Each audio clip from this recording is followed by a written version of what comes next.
नमस्कार, लिसु यूपीसी में आप सभी का स्वागत है। आज की सुर्खियों के साथ मैं लक्ष्मण चौधरी।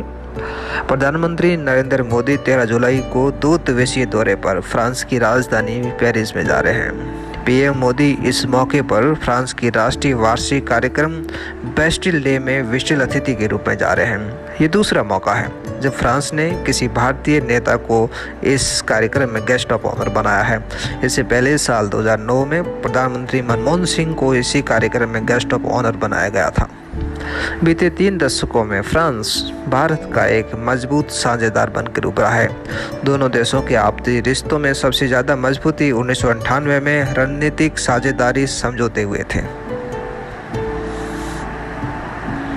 भारत ने इस समझौते के तुरंत बाद साल 1998 में राजस्थान के पोखरण में परमाणु हथियारों का परीक्षण किया था। तब तमाम पश्चिमी देशों ने इसकी प्रतिक्रिया के रूप में भारत पर कई तरह के प्रतिबंध लगाए थे, लेकिन फ्रांस प्रतिबंध लगाने वाले देशों में शामिल नहीं था। इसी वजह से पिछले 25 सालों में फ्रांस एयरक्राफ्ट से लेकर सबमरीन अलग अलग रक्षा उत्पादों बेचने वाला दूसरा सबसे बड़ा देश बना है। पीएम मोदी इस दौरे पर फ्रांस से 26 रफाल विमान खरीदने की घोषणा कर सकते हैं। इस डील का मकसद भारत के सबसे नए एयरक्राफ्ट आईएनएस विक्रांत लड़ाकू विमानों से लैस करना है। इसके साथ ही दोनों देश कई दूसरे रक्षा सौदों से कर सकते हैं। रक्षा सौदों से इधर फ्रांस और भारत के बीच कई रणनीतिक दोहरी बात हो सकती है। इसमें हिंद प्रशांत क्षेत्र का मुद्दा सबदा अहम है, क्योंकि दोनों मुल्क अंतर्राष्ट्रीय समुद्री क्षेत्र में बढ़ते चीनी दबदबे को दबा सकते हैं। इसके साथ ही दक्षिणी एशिया के हालात पर भी बात हो सकती है। इसमें पाकिस्तान और अफगानिस्तान के हालातों पर भी बात कर सकते हैं। भारत और फ्रांस दोनों सांस्कृतिक स्थिति पर भी करीब आने का प्रयास कर रहे हैं। भारत में विदेशी भाषा के रूप में सबसे ज़्यादा छात्र फ्रेंच सीख रहे हैं, वहीं फ्रांस में पढ़ने जा रहे भारतीय छात्रों की संख्या बढ़ रही है और पिछले 20 सालों में 10 गुना इजाफा हुआ है।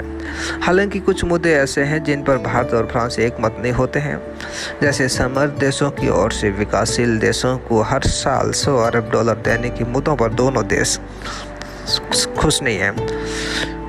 और ये दूसरे देशों की ओर से इसलिए मांगी जाती है क्योंकि अर्थव्यवस्थाओं को हरित ऊर्जा की तरफ ले जा सके। व्यापार के मुद्दे पर भी दोनों देशों की सोच एक जैसी नहीं है और ये विश्व ट्रेड संगठन के आधार पर कई मुद्दों पर बात हो सकती है। दोनों देशों के बीच अगर रिश्तों के बारे में बात करें तो इतने समृद्ध नहीं हैं। साल 2010 से लेकर 2021 तक दोनों देशों के बीच द्विपक्षीय व्यापार सिर्फ $4 अरब की वृद्धि हुई है। साल 2010 में फ्रांस के साथ भारत का कारोबार $9 अरब था। 2021 में $13 अरब हुआ है। भारत और फ्रांस के बीच व्यापार में रक्षा सौदों की अहम भूमिका है और इसके साथ ही भारत सरकार ने मेट्रो रेलों से लेकर अलग अलग प्रकार के सौदे किए हैं। इन सौदों को घटा दे तो व्यापार के आंकड़े अगर देखें बहुत नीचे हो जाते हैं।